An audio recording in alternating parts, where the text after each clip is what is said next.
Hello everyone and welcome back to UGC Net Mentor. I hope you are doing well. Guys, क्या UGC Net exam को एक month में यानी 30 days में क्या क्रैक किया जा सकता है? काफ़ी सारे स्टूडेंट्स इस चीज़ को लेकर के क्वेश्चन कर रहे थे कि सर हमें गाइड कर दीजिए कि किस तरीके से बचे हुए टाइम में हम स्टडी करें। वैसे तो अभी बचा हुआ टाइम काफ़ी है, एक महीना नहीं बल्कि 1.5 महीना है, उससे ज़्यादा टाइम है अभी। बट क्या 1 मंथ में भी इस एग्जाम को क्रैक किया जा सकता है? गाइज, लास्ट ईयर जो एग्जाम हुए थे यूजीसी नेट के 2023 की बता रहा हूँ मैं, जिससे इससे पहले वाला जो सेशन था उसमें लास्ट के 1 मंथ में भी स्टडी करके एग्जाम क्रैक हुए हैं स्टूडेंट्स के। तो वो क्या उन्होंने किया, किस तरीके से उन्होंने स्टडी करी है, आज के इस वीडियो में डिस्कस करेंगे। मेक श्योर आप इस वीडियो को एंड तक देखें ताकि आपको चीज़ अच्छे से समझ में आ जाए कि आपको क्या करना चाहिए और क्या नहीं करना चाहिए।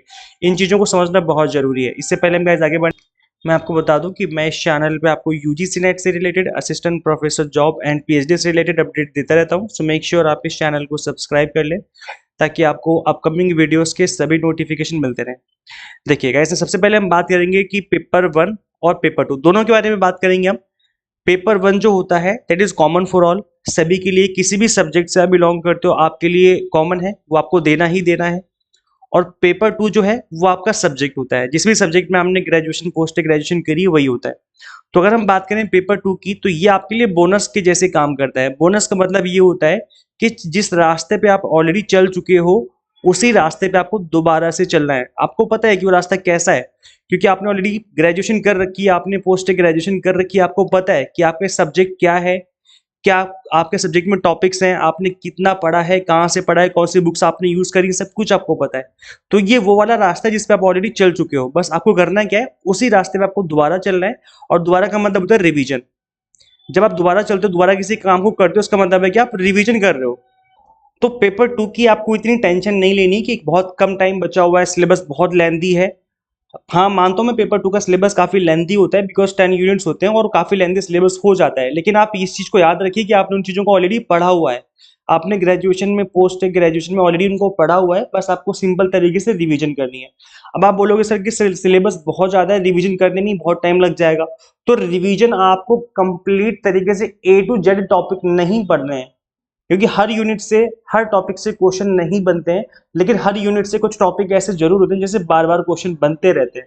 तो ये आपको कैसे पता चलेगा? पेपर 2 के लिए मैं आपको ये सजेस्ट करूंगा कि आप पिछले 2 या 3 अपने प्रीवियस ईयर क्वेश्चन पेपर को उठा के देख लो, वहां से आपको पता चल जाएगा कि कौन कौन से ऐसे टॉपिक हैं जिन पे बार बार क्वेश्चन बन रहे हैं, कौन कौन सी यूनिट से किस किस टॉपिक पे किस तरह के क्वेश्चन बन रहे हैं।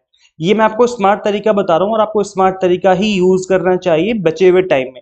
अगर आप कंप्लीट चीजें पढ़ने बैठोगे तो टाइम कब खत्म हो जाएगा आपको पता भी नहीं चलेगा और रिवीजन भी नहीं कर पाओगे।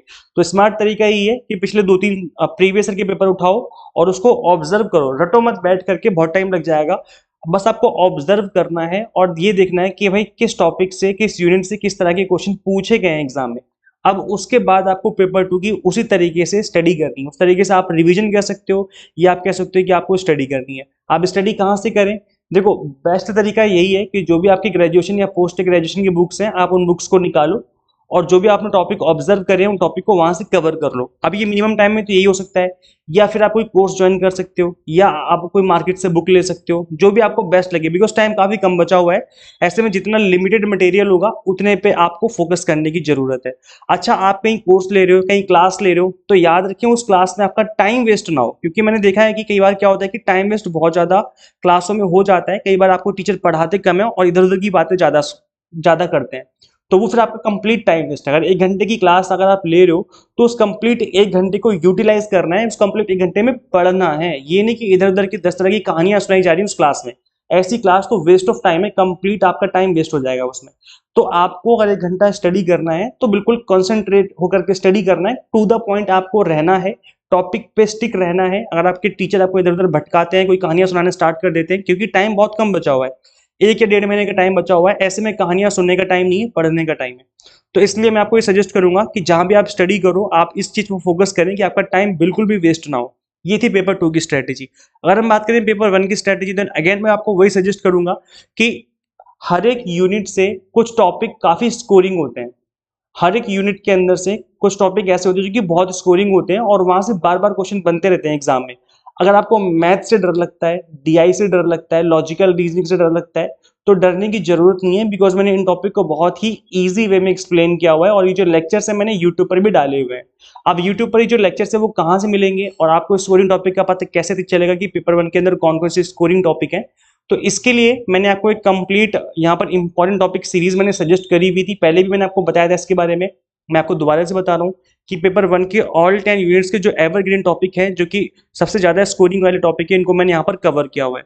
तो अगर आप इन लेक्चर्स को भी देख लेते हो तो पेपर वन की काफी अच्छी खासी तैयारी आपकी हो जाएगी। अच्छा, बचे हुए टाइम में तो अब यही किया जा सकता है। देखो, ये कंप्लीट वो एक 100% गारंटी नहीं है कि एग्जाम क्रैक हो ही जाएगा, क्योंकि यहाँ पर हम कोशिश कर रहे हैं कि बचे हुए टाइम में क्रैक हो जाए। अगर आप पहले से स्टडी कर रहे हो, आपको 3-4 महीने 6 महीने ऑलरेडी हो चुके हैं एग्जाम के लिए प्रिपेयर करते हुए, फिर तो काफी हाई चांस हो जाएंगे कि आपका एग्जाम क्रैक हो जाएगा, क्योंकि आप बहुत पहले से स्टडी करते हुए आ रहे थे।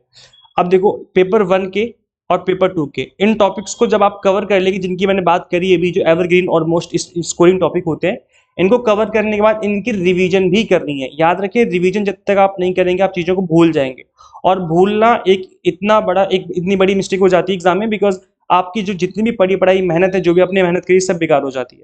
तो इसलिए रिवीजन करना बहुत जरूरी। रिवीजन को आपको जरूर टाइम देना है, या तो बिल्कुल at the end of time दे देना, या आप डेली बेसिस पे रिवीजन कर सकते हो, वो भी बेस्ट रहता है। तो जो भी आपको बेस्ट लगता है आप उस तरीके से रिवीजन कर सकते हो। और जितना भी टाइम बचा हुआ है उस कंप्लीट टाइम को आपको यूटिलाइज करना है।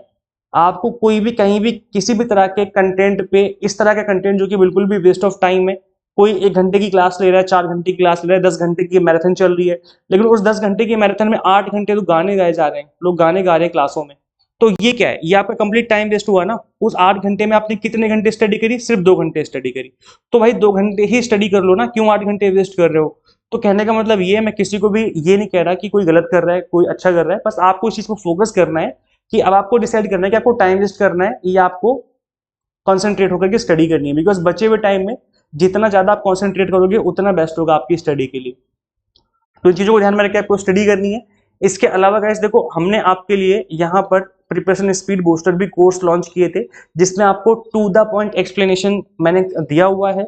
हर एक जो लेक्चर है आपका 30 to 40 मिनट्स का है, ताकि आप बोर ना हो, बहुत लंबा लेक्चर ना हो। और हर एक लेक्चर में टू द पॉइंट एक्सप्लेनेशन है, इधर उधर की आलतू फालतू बातें नहीं है। एक एक टॉपिक को हमने जितना टाइम वो डिजर्व करता है उतना टाइम देकर के हमने इन चीजों को एक्सप्लेन किया हुआ है। तो पेपर वन के जो यहाँ पर लेक्चर्स हैं, वो कौन कौन से लेक्चर्स हैं? इसमें आपका पेपर वन का 1 मंथ का कोर्स भी है, और अगर आप चाहें तो 2 मंथ वाला कोर्स ले सकते हो, जो कि 26 दिसंबर तक आपके लिए अवेलेबल रहेगा, जब तक कि आपका एग्जाम नहीं हो जाता। तो जो भी आपको कोर्स बेस्ट लगता है आप वो ले सकते हो। और यहाँ पर लैंग्वेज की कोई दिक्कत नहीं है, इंग्लिश मीडियम हिंदी मीडियम दोनों में मैंने आपको चीजें एक्सप्लेन करी हुई हैं। 100 मॉक टेस्ट दिए जाएंगे आपको प्रैक्टिस करने के लिए, पीडीएफ नोट्स मिलेंगे जिनको डाउनलोड करके आप मल्टीपल टाइम रिवीजन कर सकते हो। तो गाइज, ये जो कोर्सेज है वो कहाँ पे आपको अवेलेबल होंगे, कैसे आप ज्वाइन कर सकते हो? ये जो कोर्सेज की फीस है मैं बता दूं, 1 मंथ की 1999 है, जो 2 मंथ है उसकी 2499 है। तो बहुत ही मिनिमम फीस हमने रखी है, और ऑफर जो था 14-15 को था, बट हमने इसको भी एक्सटेंड किया हुआ है। ये ऑफर 19 और 20 ये 2 दिन हमने और एक्सटेंड किया हुआ, उसके बाद ये ऑफर एक्सपायर हो जाएगा, उसके बाद आप इसमें इनरोल नहीं कर पाएंगे इस ऑफर में। तो इससे पहले आप फटाफट से इनरोल कर लीजिए। अभी जो कोर्सेज है कहाँ मिलेंगे? गूगल प्ले स्टोर से आपको simply UGC net mentor app install करनी है। अगर आप iOS यूजर है तो उसका लिंक भी आपको इसी वीडियो के description box and comment box में देखने को मिल जाएगा। पेपर वन के अलावा commerce management and pol science भी अवेलेबल है, तो आप इनको भी अवेल कर सकते हो। सो इस वीडियो में इतना ही guys. Thank you so much for watching this video. Share this video with all NET aspirants and subscribe for UGC update and assistant professor job updates. Guys, मिलते हैं फिर नेक्स्ट वीडियो में। Till then keep watching UGC NET mentor. Thank you so much.